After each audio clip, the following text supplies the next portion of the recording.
পাপনের বাপের জীবনেও যা করে দেখাতে পারেনি তাই এবার করে দেখালেন বাংলাদেশ ক্রিকেট বোর্ডের নতুন সভাপতি ফারুক আহমেদ। বন্যার্তদের জন্য 1 কোটি টাকা অনুদান এবং 3000 ব্যাগ শুকনো খাবার পাঠিয়েছেন তারা। তো সম্মানিত ভিউয়ার্স, বিস্তারিত জানুন পুরো ভিডিও জুড়ে। ভারী বর্ষণ ও উজান থেকে নেমে আসা দলে ফেনী, নোয়াখালী, কুমিল্লা সহ দেশের দক্ষিণ পূর্বাঞ্চলের অধিকাংশ জেলায় মানুষ এখন পানিবন্দী। খাবার, বিশুদ্ধ পানির সংকট সহ নানা সমস্যা এখন জর্জরিত তাদের জীবন। এই সংকটকালে বানবাসী মানুষের পাশে দাঁড়াচ্ছেন দেশের সব শ্রেণী পেশার মানুষ। বন্যার্তদের জন্য অনুদানের ঘোষণা দিয়েছে বাংলাদেশ ক্রিকেট বোর্ড বিসিবিও। শনিবার বিসিবির বৈঠকে বন্যার্তদের জন্য অনুদান প্রদানের ব্যাপারে সিদ্ধান্ত নেওয়া হয়েছে।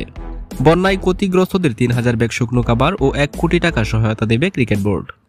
ত্রাণ কার্যক্রমে সেনাবাহিনীর সহায়তা নিচ্ছেন তারা। 3000 ব্যাগ শুকনো খাবার রোববার সেনাবাহিনীর হাতে পৌঁছে দেবেন বিসিবি। বন্যার্তদের পাশে থাকার কথা জানিয়েছেন বিসিবির নতুন সভাপতি ফারুক আহমেদ। তিনি বলেছেন, বর্তমানে বন্যা দুর্গত মানুষদের নিয়ে আমরা ভাবছি। তাদের এমন কঠিন সময়ে বাংলাদেশ ক্রিকেট বোর্ড বন্যার্তদের পাশে দাঁড়িয়েছে। সাহায্য ও ত্রাণ দিতে দ্রুত পদক্ষেপ নিয়েছি। তাদের জন্য আমরা সর্বোচ্চ চেষ্টা করে যাব।